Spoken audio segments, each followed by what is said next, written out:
It's funny, the state of mind you're in when you're writing, I am, it's like kind of, you can be really beautiful and pure and concept-free, and I'll hit a nice moment in the story, make a nice fix, and the little voice will go, oh, the New Yorker's going to love that, And then okay, welcome to the table. Now get out of the way, It was almost like my 40-year-old self was communicating to my younger self, saying, no.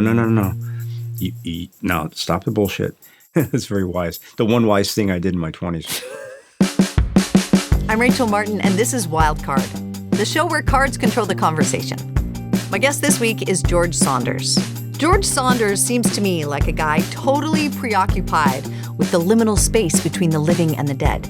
And I dig this because I am also preoccupied with said in-between space.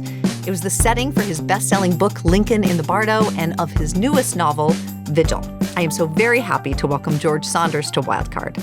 Hi. Hi, Rachel. So happy to be here with you. Thanks for having me. Oh, I'm just so pleased. What fun. I know. I think we are going to have fun if I'm allowed to. I can't wait to get the big cash prize at the end of the game. You're going to be rich, George. Okay, so we're going to start with memories, and I'm going to hold up the first three cards, and you just pick randomly. However, Give me that middle one. That's calling to me. One. Yes. Out of the 1, 2, 3, you go middle, right off the bat. Okay, here we go. What's the riskiest thing you got away with as a teenager? Yeah. The riskiest thing as a teenager. Flip. Immediately flip. I'm gonna just contemplate it and go through that. You just used that right off the bat. Okay, the riskiest thing I got away with as a teenager. Well, I should first say that I was the eldest child. And so very much a prototypical eldest child. So it makes my answer perhaps less interesting than some. Well, I stole my parents' car. You stole your parents' car? I mean, I just made that sound really dramatic. It is true, but I only drove a block. So I'm not quite sure if that counts. But I definitely snuck out, and I definitely went, when I was a sophomore, I definitely went to the senior football party that was being held around the block and ultimately got away with it and only fessed up to it very late in life. And by the time that no one cared, obviously. See, I'm not sure that really counts unless you sell it. That would have been a good answer. I stole my parents' car and then sold it. Actually, I told you it was not going to be a good one. That's so sweet, though, that's your greatest sin. That's I know, that sounds so not cool or interesting. You're a good person. But I was the same. I was also very self-regulated. Yeah. But sometimes that got in my way. So my dad had a chicken restaurant in Chicago, a franchise, and I was his delivery boy. So one time we got an order late at night, and he said, the customer's always right, take the order. And I went out, and the address was fictional. I couldn't find it. It was between two existing houses. So I'm standing there stunned for a minute, and suddenly this guy comes out of the bushes and pushes me down and grabs the package and runs off. And so the good boy in me was so sort of macho about that. I felt so humiliated that my family's restaurant had been robbed because of my, So I put out some feelers, and I was pretty well connected, and I figured out who did it.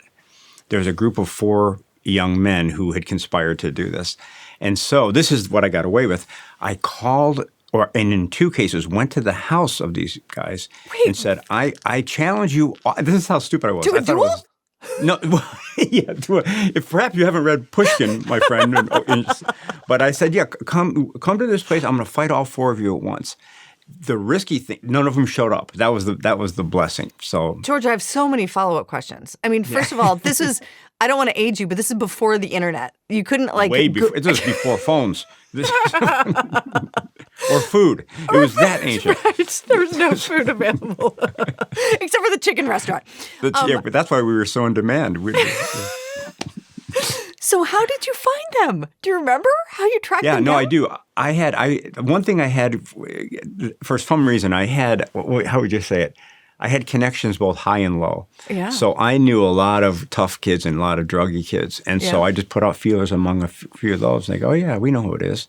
And it turned out that it was these 4 kids. Because it had been a plot that people knew about. Yeah, and it wasn't directed at me. But, of course, I took it that way. And so, but for me, I think about it as kind of the hubris that I had first of all, to take it so personally and to have my ego so easily hurt. And you're so then to think I was grieved, going to go out like a vigilante and what? I don't know what. But so anyway, I was a pretty, in retrospect, a pretty strange kid, actually, pretty intense. And this was all ideas based, about my sort of primacy in the universe, So thank goodness I didn't just get killed.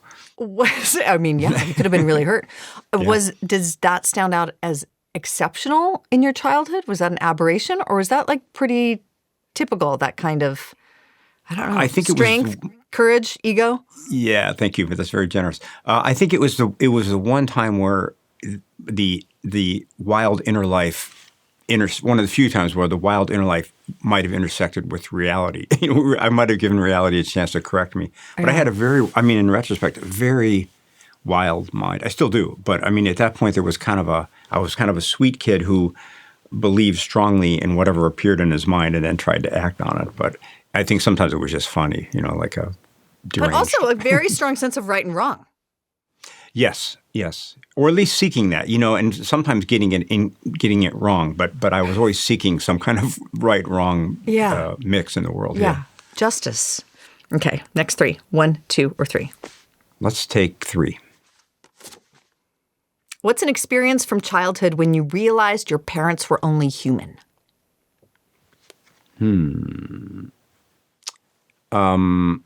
Well, I have that. Could I substitute a nun in when I realized that nun was really human?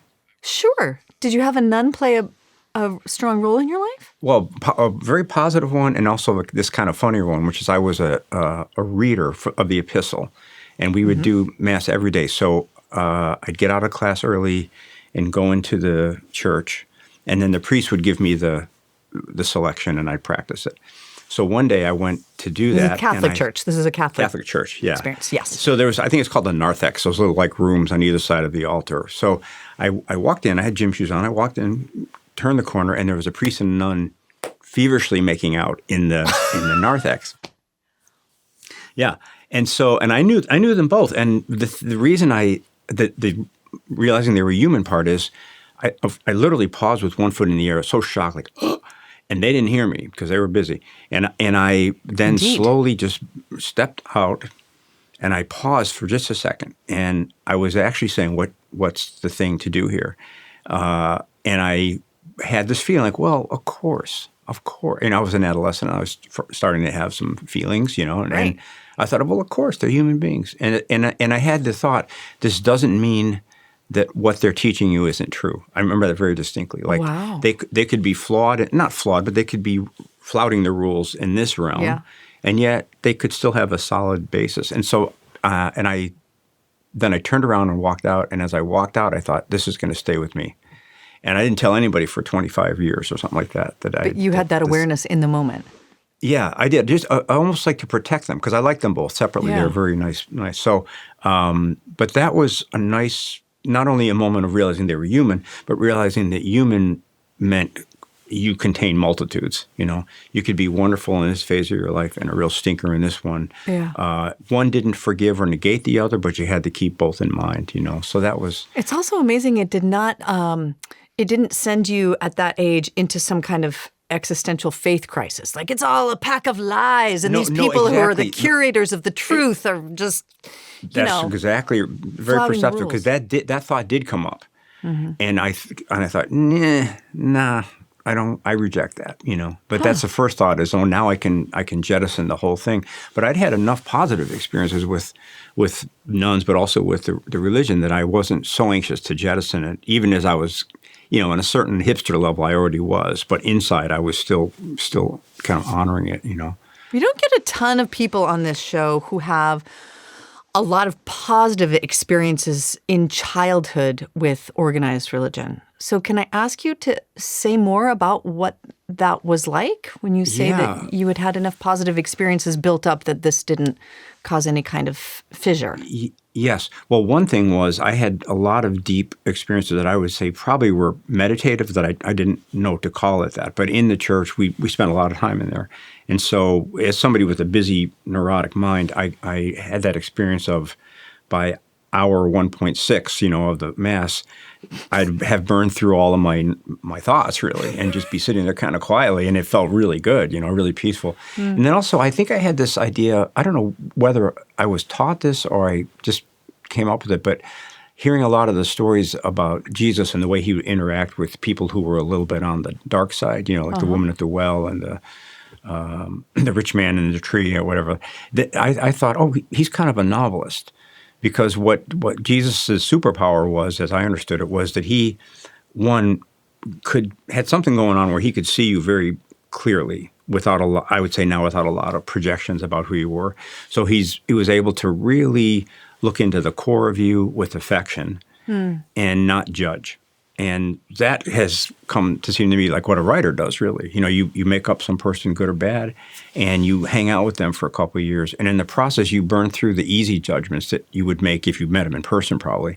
And you start to go, okay, well, yeah, that's true. You're a mansplainer. Okay, let's look under that. Why is that, you think? You feel this. So you can kind of get to a point where you're not necessarily making a case for them, but you're at least taking in as much data as possible. And so that's how I imagine Jesus managed some of these amazing reactions that he had to people that his culture were very averse to, like the prostitute and so on. Thank you for that. Okay, we're going to get more into that topic in the beliefs round for sure.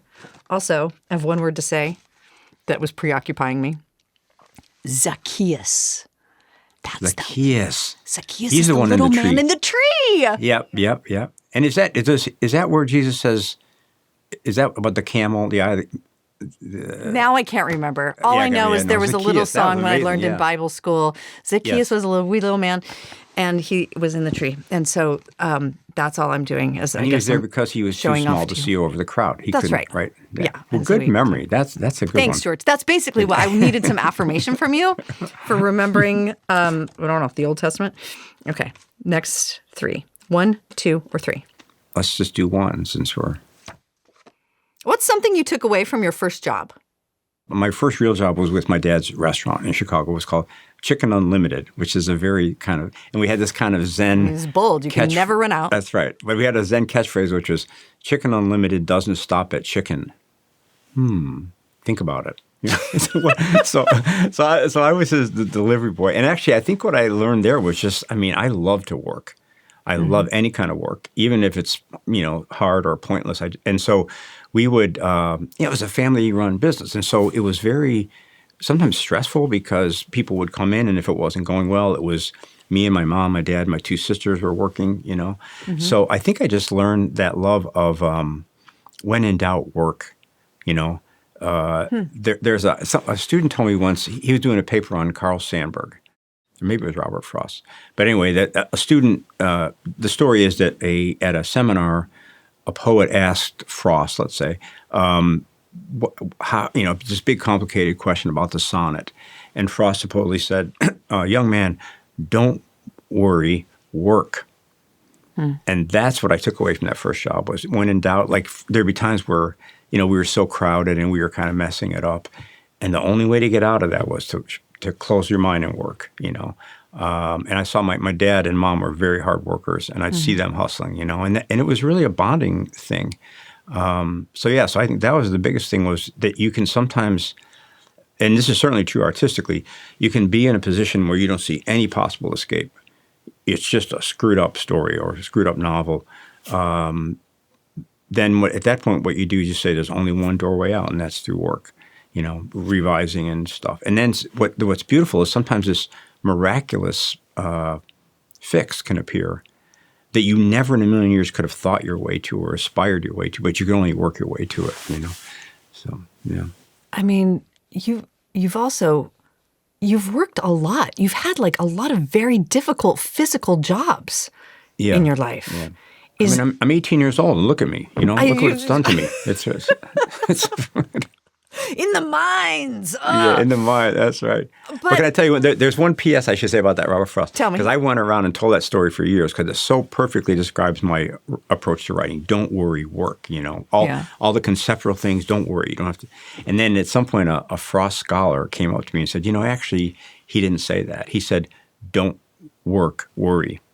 So Yeah. Wait, what? That's Yeah. horrible. That's horrible. I want to go back to the other version. I do. I don't have any faith in the second version. Although I think probably what he meant was, rumination or kind of contemplation is part of the writer's job. You don't have to be typing in order, but I don't know. Yeah. But I guess my follow-up question was, as someone who has done so much, you have done very physical manual labor in your life, and then you became a person whose work is in the interior. It's ideas work. It's intellectual work.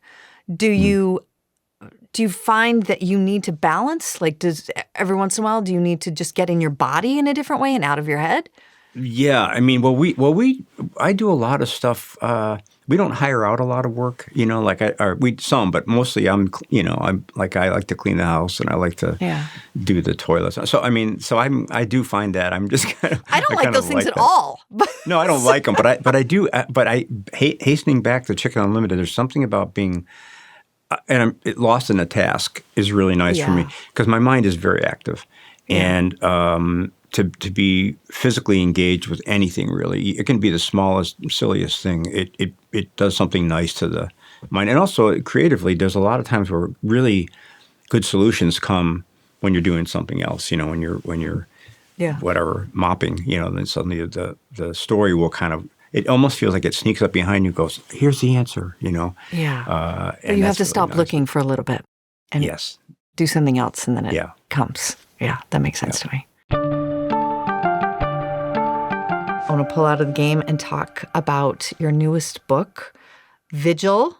And if I can attempt to summarize the plot, there is a man on his deathbed, an oil executive named KJ Boone, right? And he is visited by this, she's not really an angel, she's a woman who is, she has already died, and it is her job to chaperone this man into the next life, or just onto the other side of living. Yeah, that's perfect. He is a person who's done some damage in his time on this earth.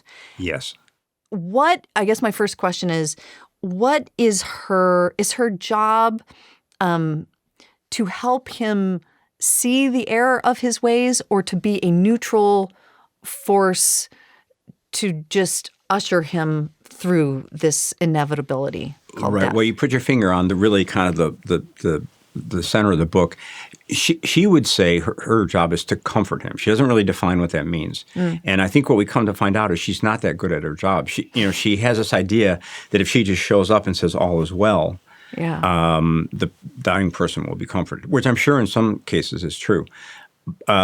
She had an experience at her death that it caused her to be super sympathetic for all human beings, And her thing is that basically, if you really look closely at it from the angel point of view, everything good about you, everything not so good about you, your ability to change what's good about you or bad about you, all of those things kind of came to you when you were. We don't know, before birth for sure, So she's not a big fan of this idea of free will. She thinks basically because we're so predisposed to certain things, and even our ability to adjust to predisposition is predisposed, the only position is to be very, very merciful towards human beings, even bad ones. That's her position. Is it your position? Well, sometimes, it's. I had this. Speaking of the Catholic days, the first intimation I had of this, and even then, I knew it was a weird and maybe hard to accept idea. But in first grade, I was a really good reader, just because I just could read almost instantly, and the nuns loved it, and I loved that, and it was every day. It was a joy. Maybe you had a similar thing. You just show up to be praised, basically. Do this. I did like that first. As a young person, right? Yeah, it's the best.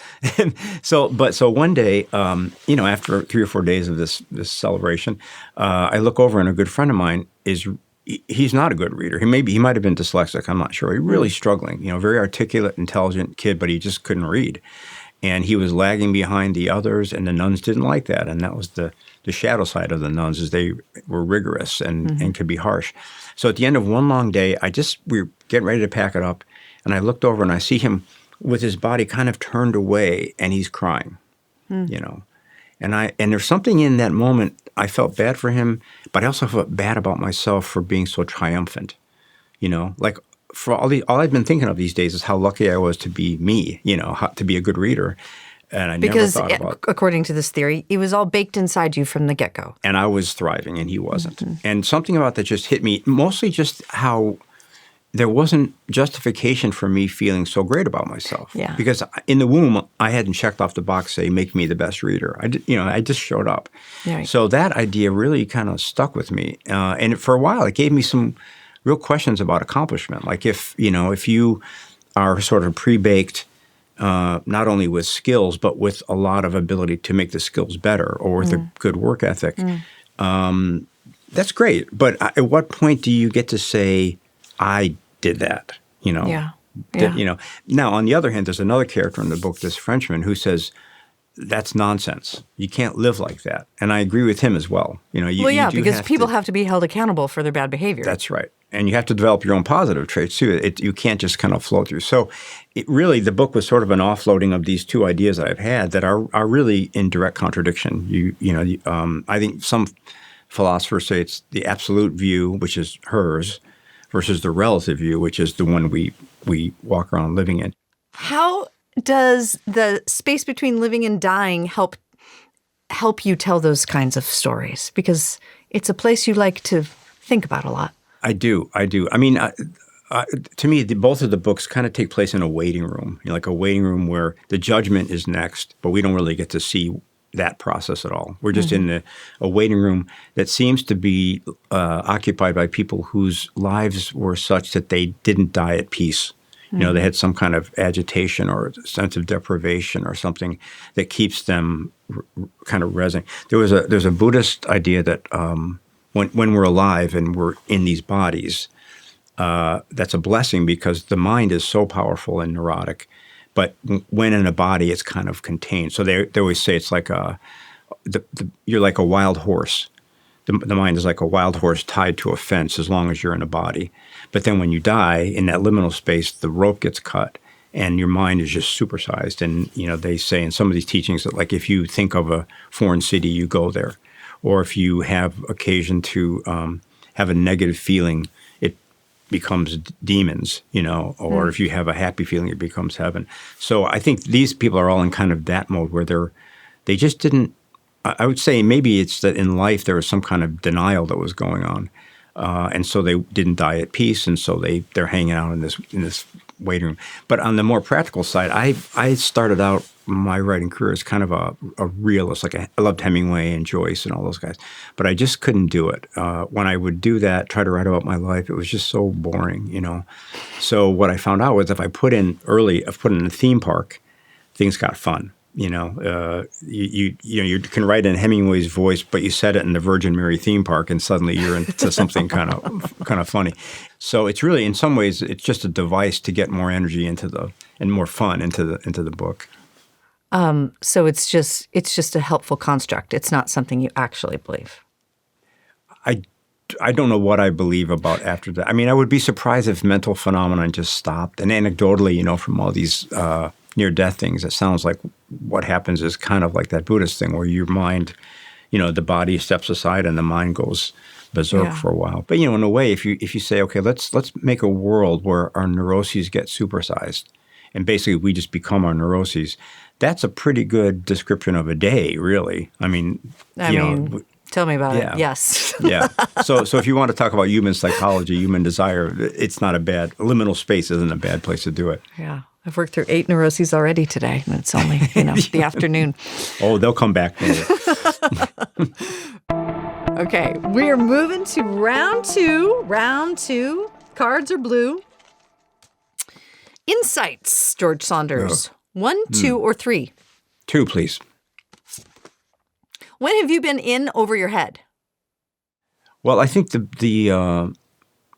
well, probably, and this is a positive form, but when we first had our daughter, Paul and I got married, and we got engaged in 3 weeks in the romantic Syracuse ambiance, and then pregnant on the honeymoon, and then difficult first pregnancy. So we were, So your wife, you guys met in undergrad at your. We did. No, we met actually at the MFA program in Syracuse. Yeah. Got it. She's a really wonderful writer.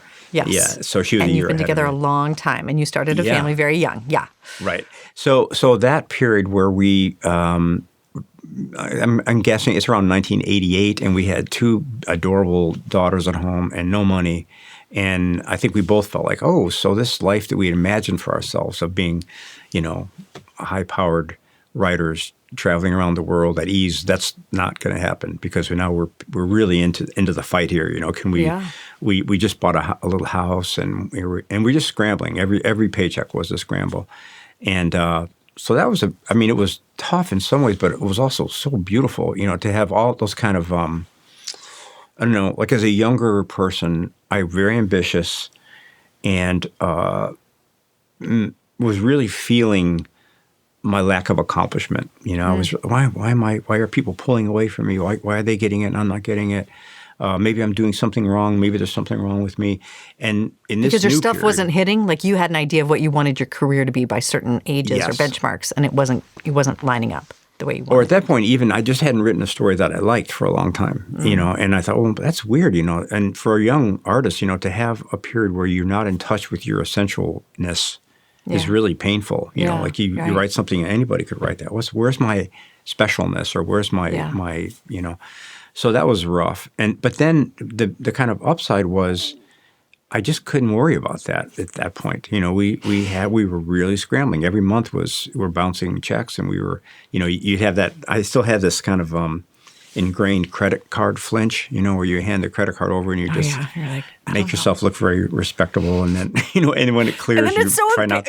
and then when it doesn't, it's so embarrassing. Oh my So- God! And then if it does, you feel like hugging the person, So it was that kind of a period. And but I guess the thing that was what I found out was to be in over your head is kind of clarifying Yeah. because there were no distractions. It was just pure work, Yeah. and Right. and it And you were still young. I mean, so you imagine this too shall pass. Like this chapter will end. Like I'm working towards something where things yes, get. a but little also calmer. what was nice, Rachel, at that point, and this is the first time it ever happened to me, was I thought it will end, but it might not end well. In other words, the boat with my writing dream on it might just sail out of sight, and I'm going to be fine.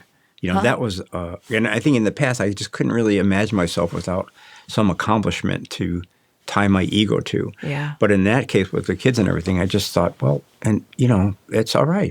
You're not the first person that's whose artistic dream didn't come true. So man up, and and there was something very sweet about that. And also, I think in a kind of paradoxical way, it was really good for my writing.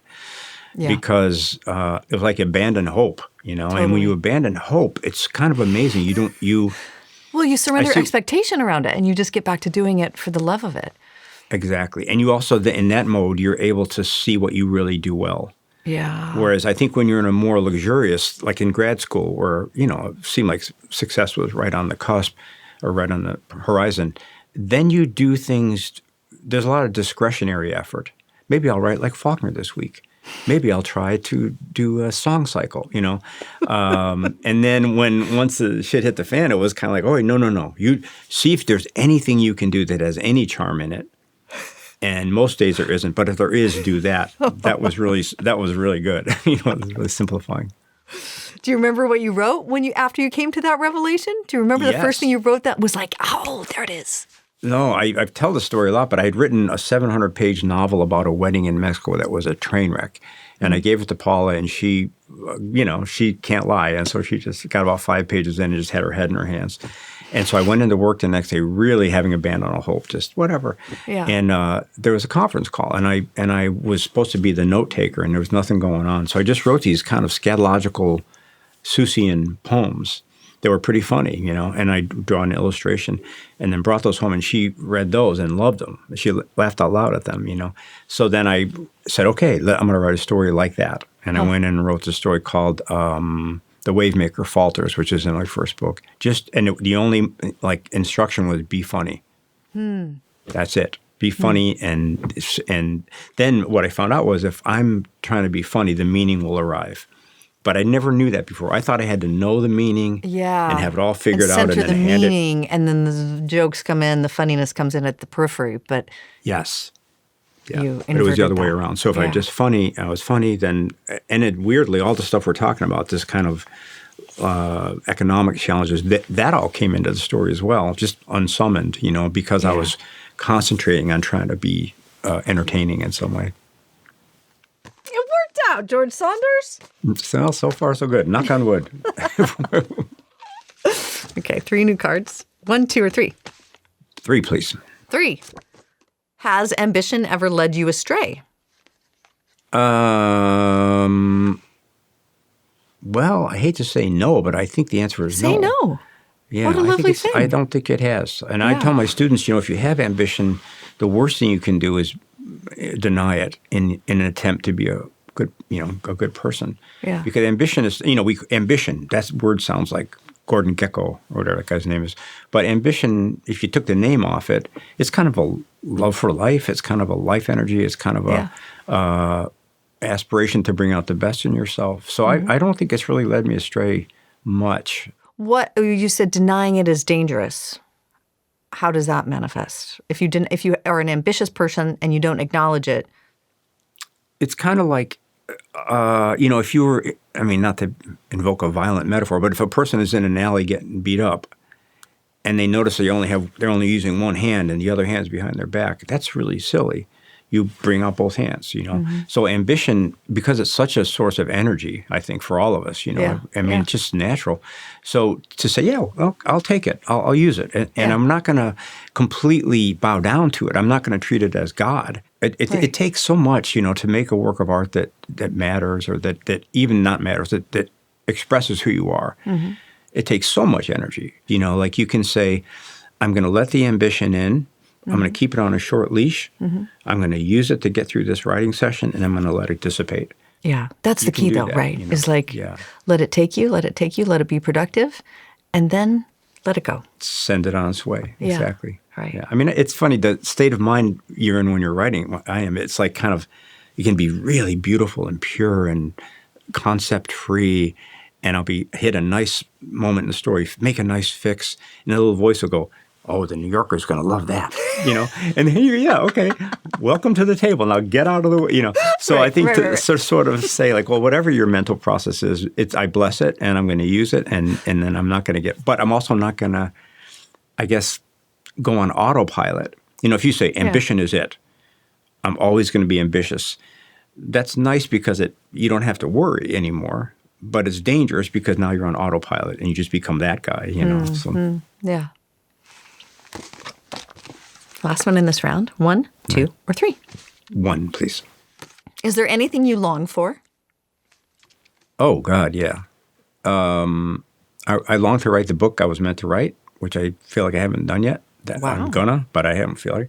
But mostly, I think this is a kind of a cheesy answer, but I've had moments in my life, sometimes through meditation, sometimes just through good fortune, of feeling myself recede. In a really pleasant way. Those moments in the church when the mind would go quiet, that happened. And I really long for that. And, that feeling of like, it's really, in the Catholic Church, they used to say, the Mass is ended, all go in peace. We must diminish and Christ increase. And I think with that's a feeling of having your ego and your active mind be quiet. I would like to get there sooner rather than later. So I think longing applies to that, yeah. That's just that's built into your profession, right? You have to come out and you have to be this esteemed writer, and people read the intros and greatest writer ever, and you get all these laudatory phrases thrown your way, and it's a lot, and so it makes sense to me that after a chapter of doing that, yes, you love it. Yeah. You love it. And it's important. The validation feels good and it keeps you going. And then I can understand the impulse to then need to disappear. And the word diminishment is interesting. It's kind of a sugar buzz, and and like a sugar buzz, or it's like having your birthday every day, and then when it's not your birthday, like, nobody brought me anything, So, but then again, after all these years of doing it, part of it is to go. And I'm sure you experience this too. Like you have all that validation and that good feeling, and then if it stops or pauses or diminishes in some way, then there's a moment there where you can say to yourself, "Oh yeah, that's normal." I ate a Butterfinger every day for the last 6 weeks. now I don't get one. There's going to be some adjustment, And so I suppose it's just like grounding yourself in the particulars of your work as opposed to the kind of, looking for approbation or whatever. Right. The payoff. It has to be about the actual work and not the payoff. Beliefs, last round. 3 new cards. 1, 2, or 3. 2, please. Who or what is your moral compass? Well, my wife, Paula, is for sure. That's the honest answer. Yeah. Yeah, we've been together a long time through a lot of things. And, she's honest with me. And she has that, I think it's a beautiful quality of being able to see you clearly, critique you, praise you, and come out on the other side with affection no matter what, so for me, that was kind of I think when I was younger, I had the idea that love meant someone always liked you 100% or always praised you 100%. Yeah. And so to meet her when we were younger and kind of go, oh, actually love means she sees you and she trusts that if she gives you her honest opinion, you'll know that she still cares, that, which is kind of obvious. But for me, it was, I always thought if you disagreed with somebody, it must be no good, Did you luck out with that, or did you recognize that quality in her when that's a good question. I think both. I think I think at some deep cellular level, I recognized it because there were times when we got engaged really quickly and it was quite, beautiful and fireworks, but also like, it wasn't always easy. And I remember just at one point thinking, do not lose this person because you'll regret it the rest of your life. It was almost like my 40-year-old self was communicating to my younger self saying, no. Now stop the bullshit. You have some ability to discern truth here. This is the most interesting person you've ever met. So you stick here, and so that was great. It's interesting. There was one other time because I like this idea that a person is many different people at once, and there's a chorus of us, inside our heads. And I've had that occasion was one where an older, wiser person spoke directly to me and said, now put all the nonsense aside and marry this woman. And then the other time was I was in Pakistan. And I was getting ready I was trying to go into the war. I had met these mujahideen and was negotiating with them to take me into Afghanistan. What years are we talking about? They're fighting Soviet the Russians. War? So yeah. And they said, okay, well, I'll take you. And the only thing he said was, you can't wear your glasses because the gunships, or the Russian ships will see the glint. And, well, okay. But I was all set. I was going the next morning. Yeah. And I was in the hotel, and I just had this dark night of the soul. And what this older person said to me, 2 things. One is, if you go in there and get killed, you're going to break your mother's heart, because she doesn't even know you're there. Okay. And then I said, yeah, but Hemingway, he would do it. And that wiser voice said to me, okay, smartass, why do you think Hemingway is famous? Yeah. Because he was in a war. Mm-hmm. There were a lot of people in a war, that First World War. Mm-hmm. Why do you think as well? Because he was a great writer. Exactly.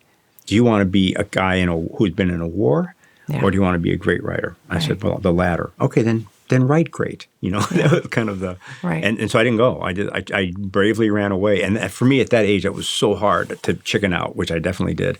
But that wise voice was like, no, okay, you can go ahead and go. It won't help. Wait, who was that person again? It was me. Wait, no, but the guy who said that. No, it was you? Me. Oh, it was you? Me in my head. Yeah, no, this is that's a what I'm saying. separate you. I was sitting in that room alone, obsessing, and I could feel this source of some kind of wisdom saying, wow. Okay, and what really was the real mantra was, be honest for once. Let's hone in on what you really want, which is you want to be a good writer. Mm-hmm. And so there was some kind of no-nonsense voice that I had access to on those 2 occasions, even though my actual 28, 25-year-old self was just a mess, kind of confused. So, oh my God, can I just tell you, I had that same conversation, but I was the jerk who just went anyway, literally. And where did you? Afghanistan. What did you do? You went to Afghanistan?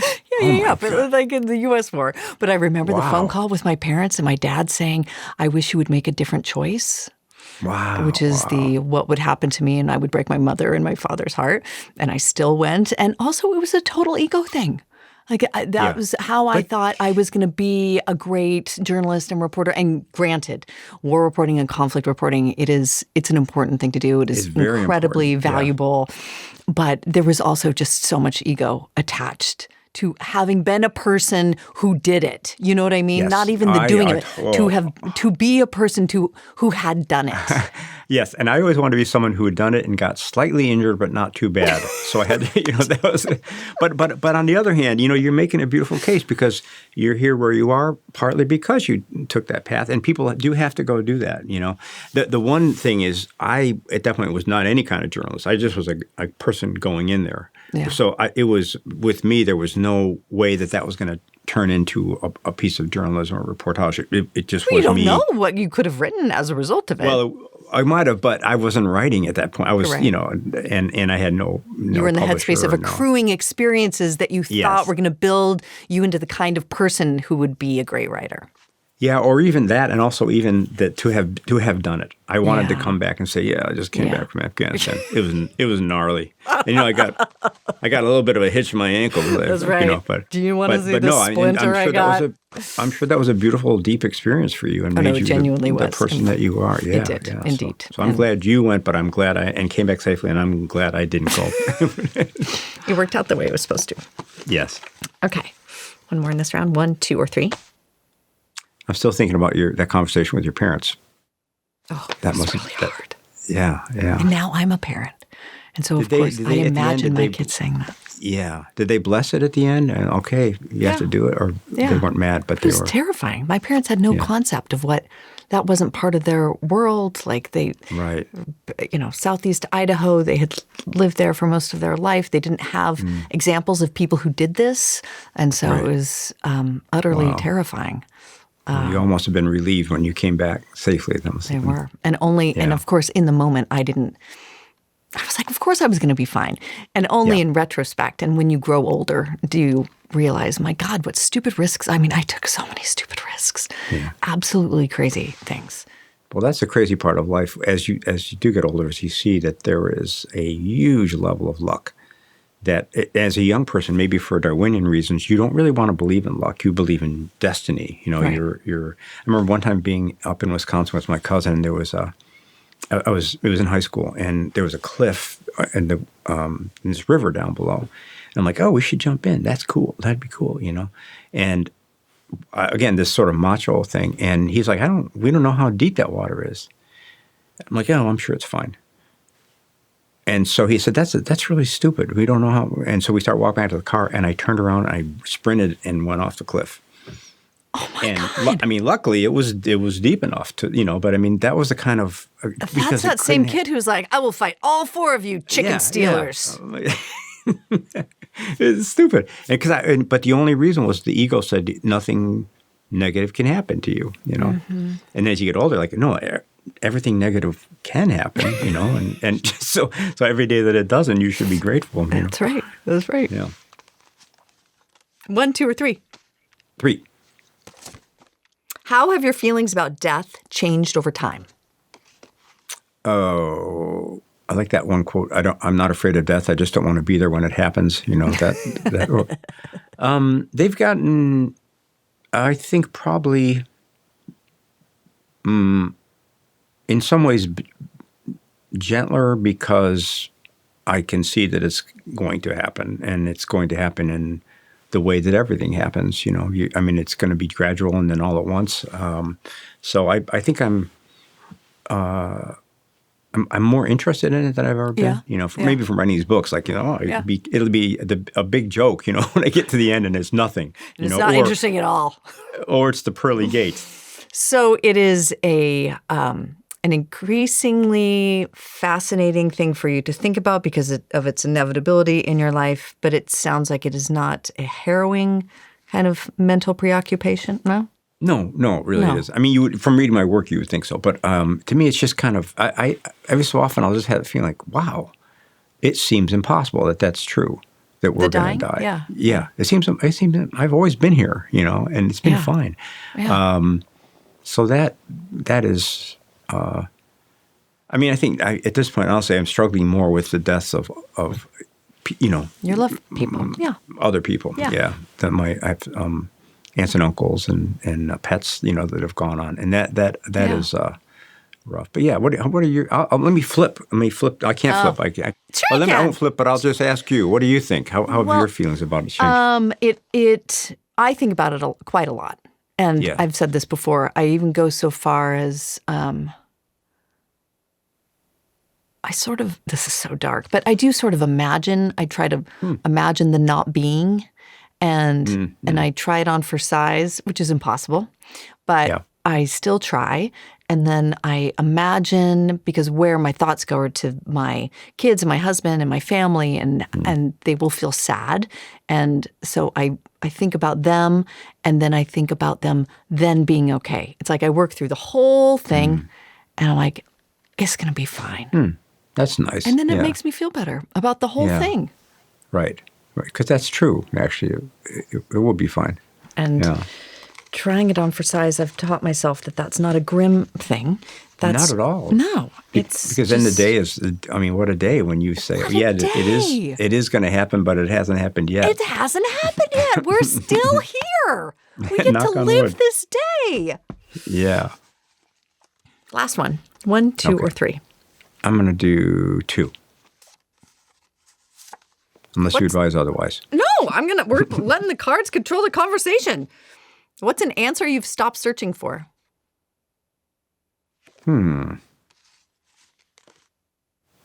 I don't think there is one. Skip it. Really. Yeah, Skipping let's skip it. it. We're not even gonna. Okay, now I have to. Okay, now I am editing here. All right, fine. I'm gonna do this one. Okay. It's very earnest, but I like this question. What's an experience you wish you could give every person? I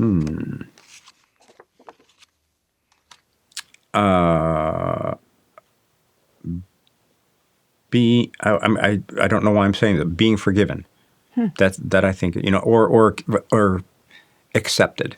In other words, having somebody, because I've had so many people like this in my life who took me just as I am, and accepted me and loved me, and especially when I was young, and that first and maybe most formatively when I was young. The story I was going to tell you earlier about my mother, and this is she did this over and over, but one time when I was about 13, I got the responsibility of going out with an uncle and an aunt to cut down our Christmas tree and bring it home. That was like my first manly, job.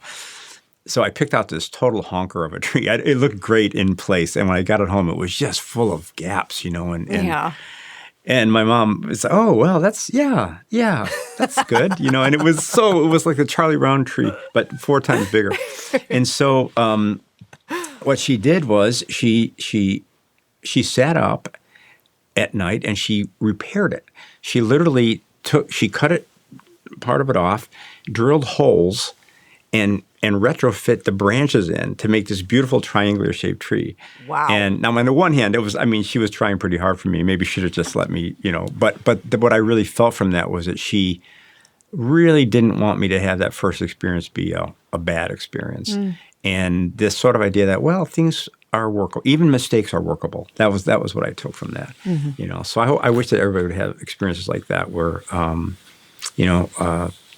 just because it seemed like so many painful or even violent experiences come from a person's feeling that nobody could accept them or forgive them or like them. Right. And so I think if you had the experience even once of somebody abiding with you, I love that word, abiding with you through some difficulty, then you come to at least nominally expect that from the world. So I think There's something more meaningful.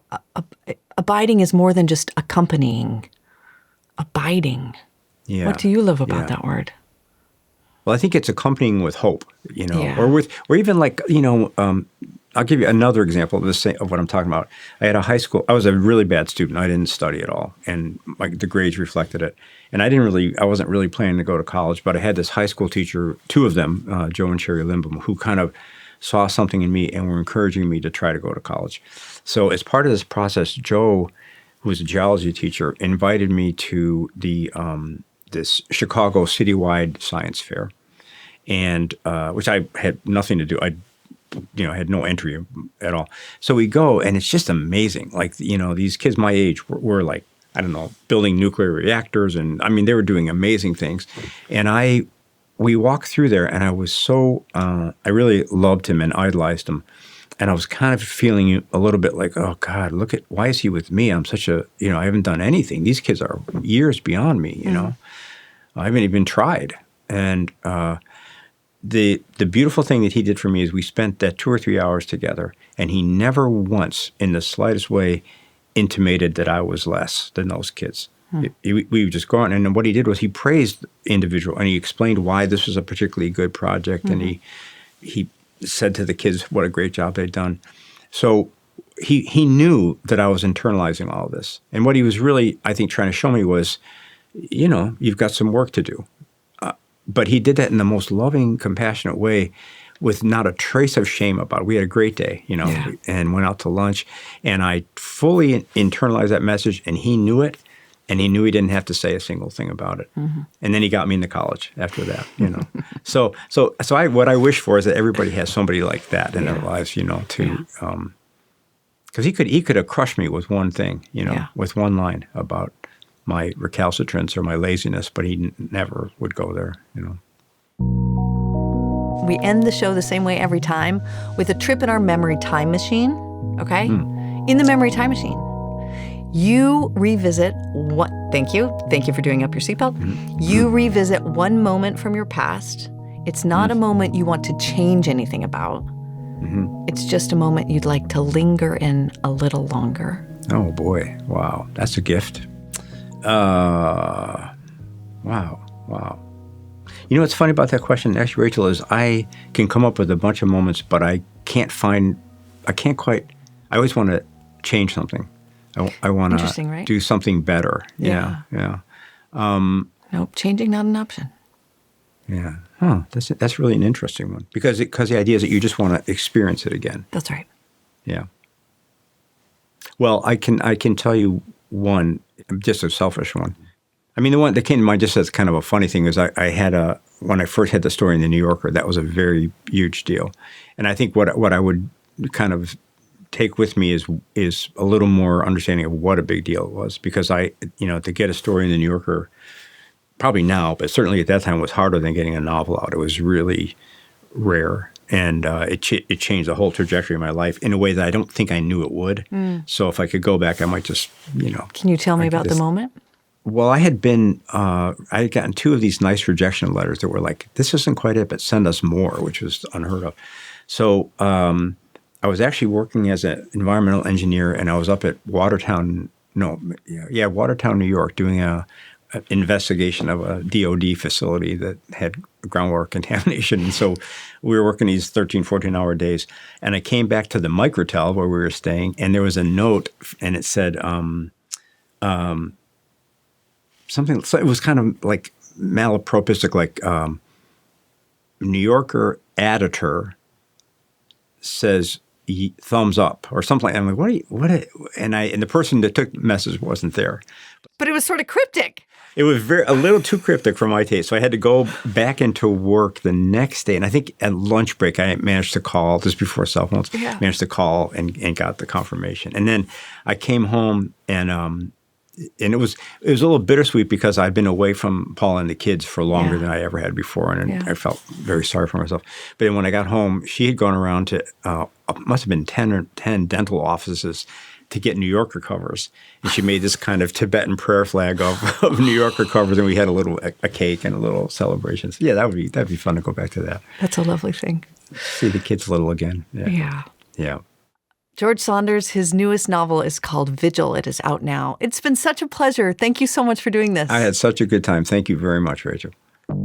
If you like this episode, and I hope you did, you can drop us a comment and let us know. We love hearing from you, truly. You can also like the video and subscribe to the channel to get more from Wildcard.